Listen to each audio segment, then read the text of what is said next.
Please listen carefully. Hello, universe. Welcome to the Optimist Daily Update. I'm Summers McKay. And I'm Arielle Tienko, and we are part of the team behind the Optimist Daily, making solutions the news. We bring you reader-supported solutions news every day in order to change the tenor of news media, social media, and the direction of your day to help us all get focused on solutions. 7 days a week, we publish positive news stories written by award-winning journalists and delivered online to your inbox and through our social channels. And also, we are sharing these solutions in a commute-worthy, walk-worthy, home office-worthy, summer vacation-worthy podcast. Today is Tuesday, the 24th of May, 2022. Hello, friend. How are you? I'm doing well, but maybe not as good as you are since you're in the beautiful Napa Valley. Yes, I know. We are having an amazing family vacation. It's work, right? We're here for business as well, but it is so beautiful and it's been a long time since I've been in the area. I realized when I was kind of looking around, it's been more than 20 years since I've really spent a lot of time in Napa, and I used to be here quite often because I went to college nearby. But yeah, it's just been spacious. It's really nice to spend time together as a family, but also to be able to work. And, I'm feeling totally refreshed. Spoiler alert, we are recording this on Monday because tomorrow morning I am getting home and picking up Denali Sally from his puppy camp. But yeah, I feel like it's going to be a fantastic week. And I think a big part of that is just actually taking a vacation somewhere that feels amazing. Yeah. So sipping some wine, enjoying the views. exactly. And yeah, lots of wine, not too much, but just enough.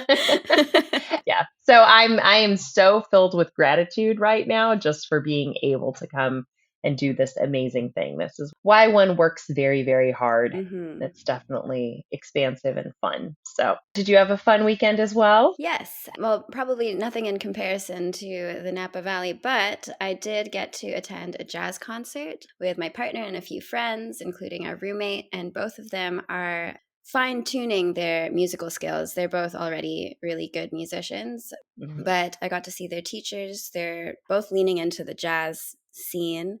So, I also kind of felt part of it while we were there. It was an intimate setting, not like a huge theater. And honestly, it just woke up the band geek in me because, and some of our other listeners who've been listening for a while will know that I used to play the tuba. Yes. Not necessarily the best instrument to play in a city like Amsterdam where the walls are thin and the neighbors are close.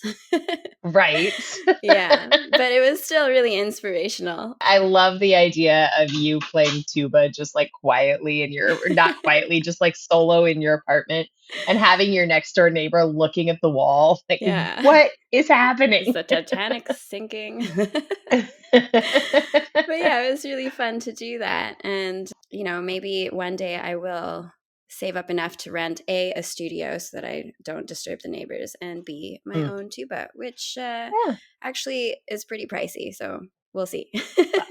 That's why we work hard, right? We're going to get you your tuba. Exactly. I mean, we should probably get to the news because there's a lot of great solutions today that we're sort of excited about. But I think what we're really talking about is like getting back to things that we truly love. And in a world right now that is uncertain and can be very stressful, and there's a lot of rough things happening, getting back to hobbies, spaces, places, and people that we love is the most important thing we can do to keep optimistic and to keep sort of moving the world forward. That and finding really cool stories about things that are actually going right in the world. So do you want to kick off what's going right in the world from your perspective today? Yeah, well, speaking of the natural wonders of California, I chose a story about the Redwoods because I actually was fortunate enough to visit like an area just south of Mendocino. I was visiting a friend who was working on a farm, and we had the opportunity to drive through the majestic redwoods almost daily. And so, with the weather forecasts predicting a really hot summer, hot and dry, you start to get worried about the redwoods. Are they going to survive? How can we help them? Well, this headline, which reads, "Redwoods grow new leaves to adapt to drought," seems to show that the trees are developing ways to protect themselves against all this heat and climate change. So let's see what they're doing. California's iconic redwoods have actually started growing special new leaves to deal with drought. These leaves absorb water, which is nothing new, but according to a new study in the American Journal of Botany, redwood leaves adjust their capacity for water depending on their environment. That's crazy. I know, it's really cool because for those of you who don't know, redwoods have two different kinds of leaves, axial and peripheral. So the peripheral shoots are what most of us recognize as leaves. They're longer, they do the whole photosynthesis thing, but the axial shoots are smaller and bunched closer to the twigs, and they absorb 4 times more water than the peripheral shoots. So the researchers involved in the study found that the trees in drier locations were beginning to grow axial leaves higher up on the trunk. And that means that they're better able to absorb moisture from rain or fog.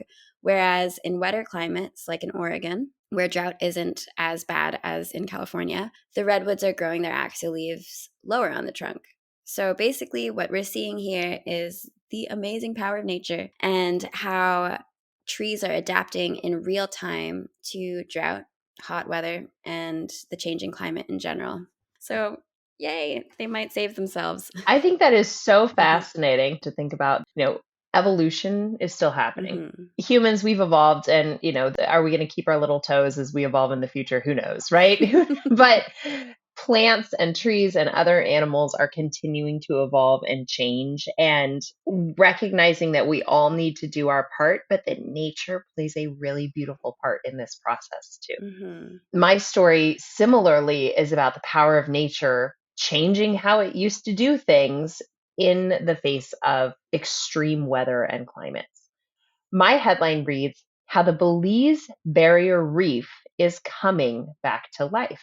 Now, in 2001, Hurricane Iris hit Belize and ravaged almost all of the country's coral reefs.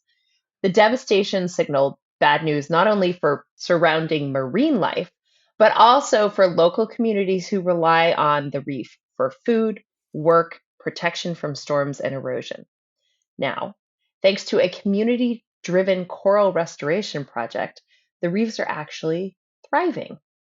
This comeback is part of a decade-long conservation project coordinated by a Belize-based nonprofit called Fragments of Hope. Founded by Lisa Karn, a marine biologist, she got a little bit of support from funders, many of whom actually didn't believe that it was even possible. She's quoted as saying the general feeling was that the reef couldn't be saved and no one was interested really in conservation projects. So she set out on her path to restore the reef all the same. Reef restoration through asexual reproduction of corals is actually a new process. It's called fragmentation and taps into the ability of many coral species to reproduce asexually, in turn allowing for the creation of new colonies in vulnerable areas by transplanting coral cuttings to those places. Karn began creating coral nurseries in Placentia, a village in southern Belize, where coral cuttings could be used to regenerate the reefs. This has been a local community effort of more than 10 years, working together with guides, fishers, divers, snorkelers, who were all trained to work together to bring the coral back to life. Now, coral coverage in the area has actually grown, get this number, from 6% to 60%. Oh, wow. Huge success, making Placentia one of the most successful and long-standing coral regeneration sites in the world. Now, Fragment of Hope is now working to expand their conservation model to other parts of Belize, which is, believe it or not, home to the second longest coral barrier reef.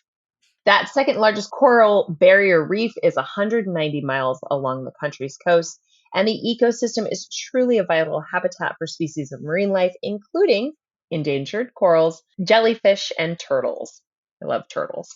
It also has a pretty major contribution to the GDP of the country, with more than 15% of the country's gross domestic product employing 200,000 people in the tourism and fishing industries. Many coral reefs, many coral areas are under threat because of climate change, because of bleaching, trawling, oil exploration, as well as natural disasters. But the work that Fragments of Hope is doing and other coral restoration projects are doing really reiterate to us that not all is lost and that we can work together with the natural evolution of the earth in order to save beautiful places like this. Beautiful and important. It's not just about them being pretty, right? You know, this reminds me of another story that we did. I think it was about the coral gardeners. And I'm just going to be honest. I remember this story mostly because I looked up the guy behind it and he's pretty hot. I'm just going to throw it out there. That's right. That's right. We were Googling him and we were like, wow, good job on you. Like, oh, man. Hubba, hubba. It is hot in the ocean. But yeah, it's amazing that all of these, because I think that was based in where, like in the South Pacific Islands or French Polynesia or something like that? Yeah, it was French Polynesia, right. Nice. Yeah, it's really encouraging to see how many coral restoration projects are going on around the world. Yeah, and just that local people, local community heroes, right? Local impact heroes are saying, I am going to make a difference in my community. I am going to make a difference in this small area. And I think that that's what, as we explore at the Optimist Daily, we've asked our readers and our community to start sending us people who are inspiring them, like impact and change makers. Who are those people who are showing up and doing really interesting solution-focused things in communities, and remembering the power of the individual and the collective power of all the individuals who do good things really helps us recognize that we can work together with our earth in order to chart a better path.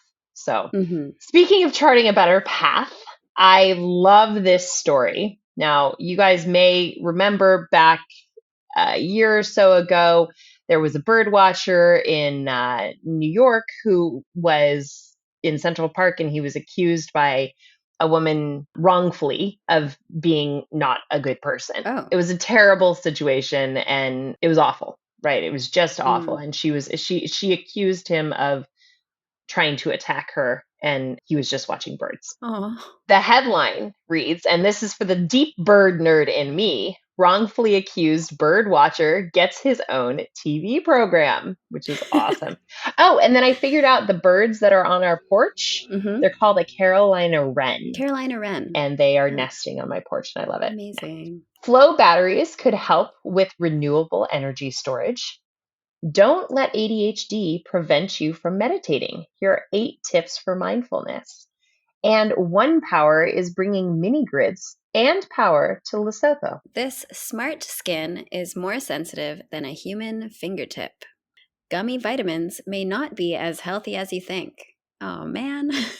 I know they're full of sugar. It's so frustrating. I read that and I was like, ugh. Short on time at the gym. These are the machines you should be using. I guess that's for an effective quick workout. And active UK professional footballer comes out as gay. The first in 30 years. Yeah, that's kind of amazing to me that it's been 30 years since somebody came out while actively playing in the UK Football League. We forget that there are still places where it does not feel safe to come out and be gay. So good on him for doing it. And, let's keep working together to make it a safe place for people to come out wherever they work. That and much, much more, as always, is available on today's Optimist Daily at theoptimistdaily.com. Thank you all for listening to the Optimist Daily Update.